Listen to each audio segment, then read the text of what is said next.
Shalom saudara-saudara, sesama murid-murid Tuhan Yesus yang senantiasa lapar dan haus untuk belajar kebenaran firman Tuhan. Semoga kita semua selalu berada dalam keadaan sehat dan baik-baik saja.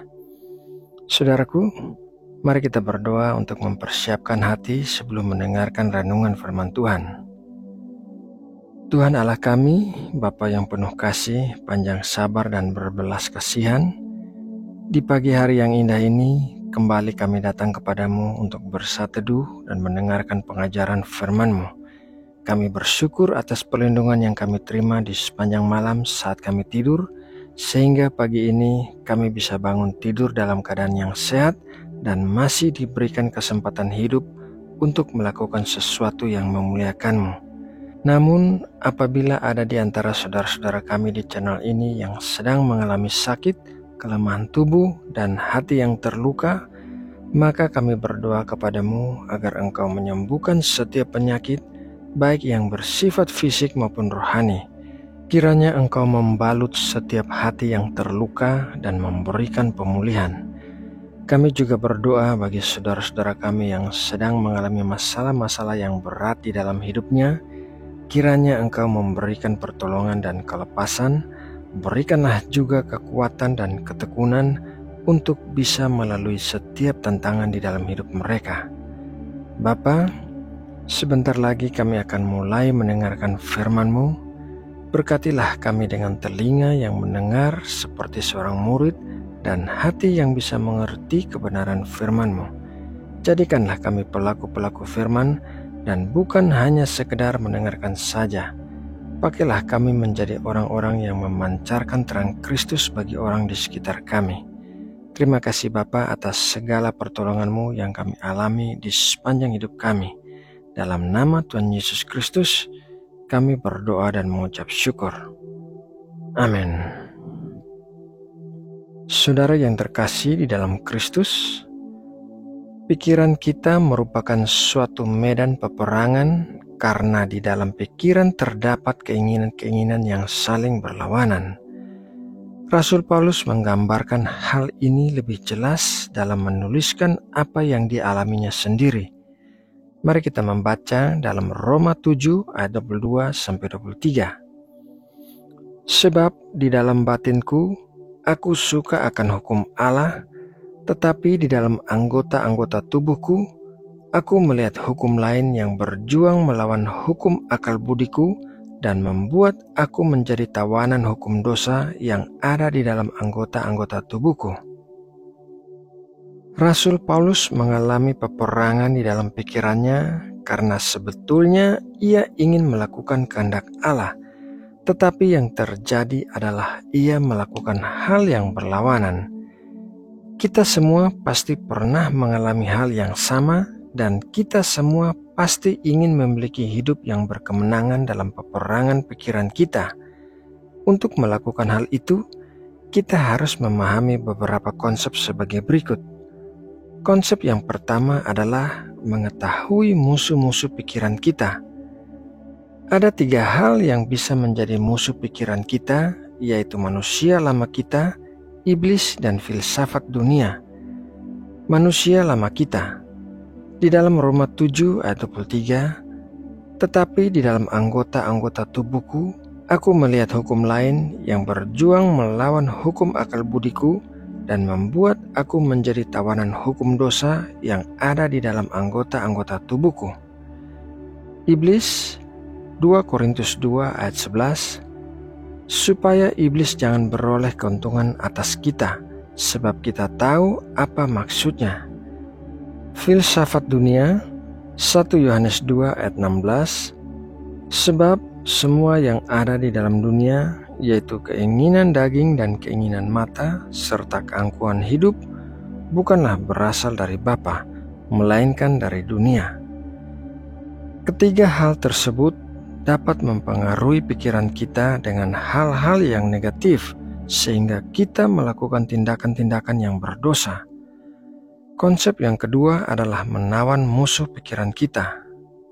2 Korintus 10 ayat 5, Kami mematahkan setiap siasat orang dan merubuhkan setiap kubu yang dibangun oleh keangkuhan manusia untuk menentang pengenalan akan Allah. Kami menawan segala pikiran dan menaklukkannya kepada Kristus.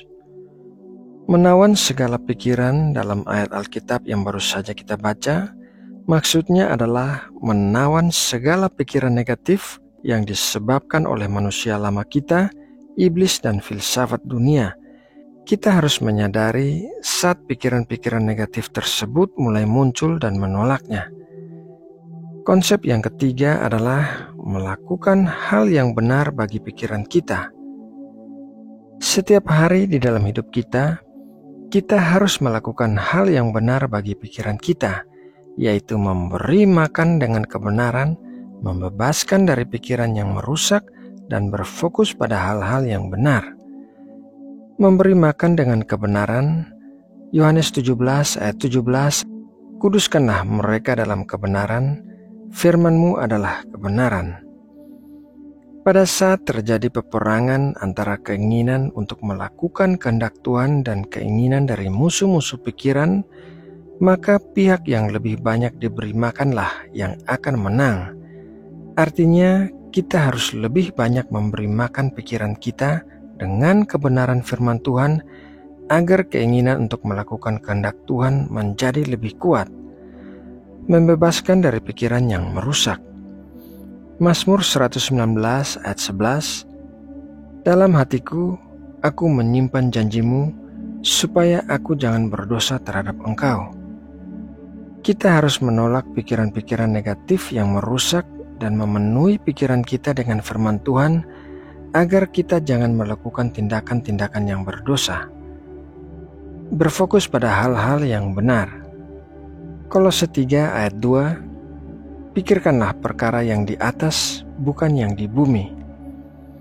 Kita harus mengarahkan hati dan pikiran kita kepada perkara-perkara surgawi, bukan menuruti keinginan-keinginan duniawi, karena hanya perkara-perkara surgawilah yang bersifat kekal. Saudara yang terkasih di dalam Kristus, dengan mengetahui musuh-musuh pikiran kita, menawan musuh-musuh itu dan melakukan hal-hal yang benar bagi pikiran kita, maka kita bisa berdamai dengan pikiran kita karena pikiran kita dipenuhi dengan hal-hal yang sesuai dengan kehendak Tuhan. Nah, saudaraku, demikianlah renungan firman Tuhan pagi ini. Semoga melalui renungan ini Tuhan memberkati dan menguatkan kita semua. Mari kita berdoa. Bapa yang penuh kasih, Allah yang kekal, kami mengucap syukur atas berkat firman-Mu yang baru saja kami terima. Kiranya setiap firman-Mu menerangi langkah kami dan mengubahkan kami. Ya Bapa, kami membawa seluruh rencana aktivitas kami hari ini agar Engkau memberikan hikmat dan menuntun kami tentang hal-hal yang harus kami lakukan di sepanjang hari ini. Pakailah kami untuk menjadi berkat bagi orang-orang yang kami temui, dan jadikanlah kami saksi yang memancarkan terang-Mu dan menjadi garam dunia. Bapa, kami juga mau mendoakan Indonesia yang kami kasihi. Kami memohon kasih karunia dan belas kasihan bagi negeri kami. Bebaskanlah jiwa-jiwa yang berada dalam kegelapan, sehingga mereka dapat menerima terang Injil yang menyelamatkan. Ampunilah dosa-dosa bangsa kami, dan berkatilah Indonesia. Berkatilah juga para pemimpin negeri kami, agar mereka dapat memimpin Indonesia dalam rasa takut dan hormat akan Engkau, sehingga bisa membawa bangsa kami menjadi lebih maju dan makmur. Terima kasih Bapa buat kasih dan kebaikan-Mu yang melimpah. Dalam nama Tuhan Yesus Kristus, kami berdoa dan mengucap syukur. Amin.